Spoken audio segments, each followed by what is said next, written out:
power connected. I've done every check ever imaginable,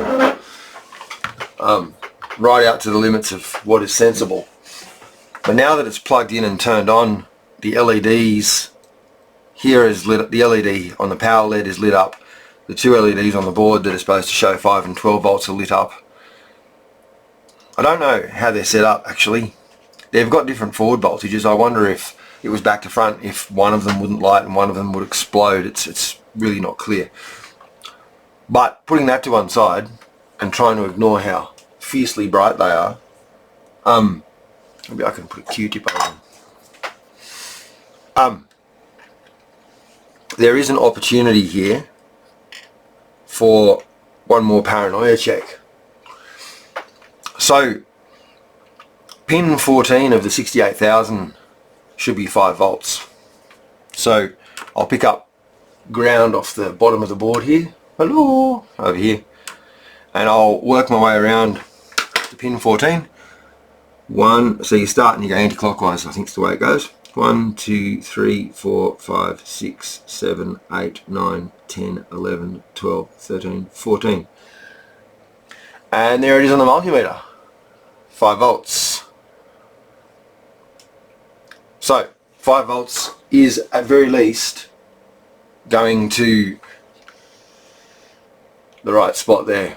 It's a bit better for glare. It's upside down for you, but I'm testing, right? This is my bench.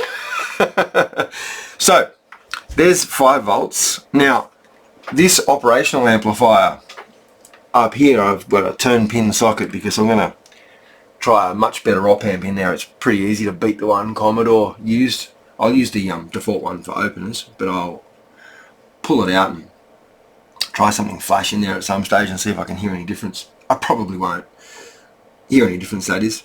So it's a 14 pin socket. The middle pin on each side is voltage for the op amp. One side's plus 12 and one side's minus 12. So that's a place where I can check both of those. And that's because it's an op amp for audio, so it's got to be able to sling the driver. Ultimately, once it's amplified, it's got to be able to sling the speaker out with plus 12 volts, bring it back to 0, and then pull it back in with minus 12 volts. Of course, you don't get plus minus 24 volts out of the audio jacks, but they're the power rails for the op amp. So we'll go over here, we'll be looking for plus 12 volts from this fellow. And there it is. And in the middle over here, minus 12 volts from this fellow. And there it is. So we've got 5, 12, minus 12. The only other rail that I haven't checked is going to the right spot is minus 5. It should also be 5 volts on one of these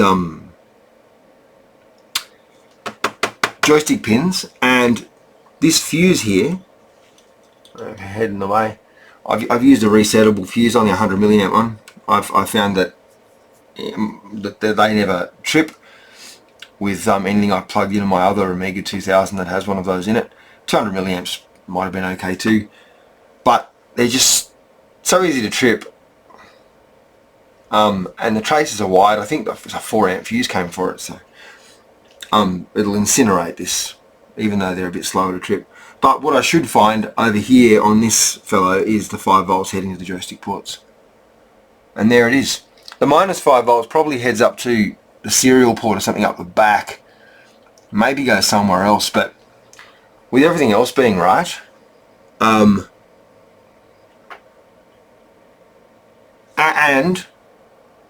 with it, let's check, it shouldn't be on tick.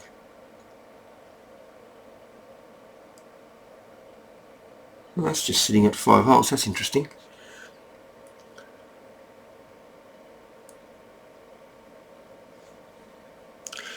From PSU, CN14, 2.3 from Agnes.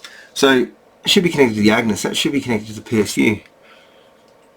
But the tick, why is there 5 volts on tick? It may be because the tick signal I don't know. I'll have to investigate that.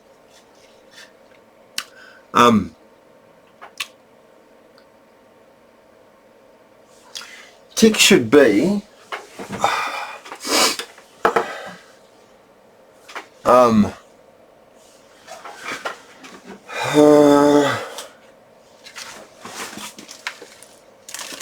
tick should be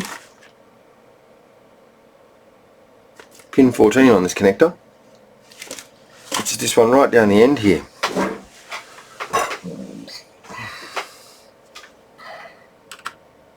It may just be that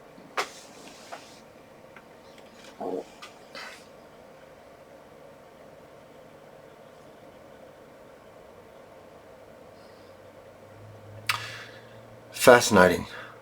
It's 5 volts there too. Well, of course it has to be, doesn't it? It doesn't mean it's coming from the power supply though.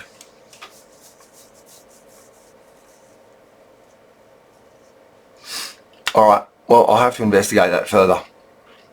And that's the whole point of testing. But this brown wire is not actually connected inside the power supply, as it happens. So I'm not too worried about that. Anyway, need to start putting ICs in. Next I need to look for a reset signal being able to work. We're well on the way now.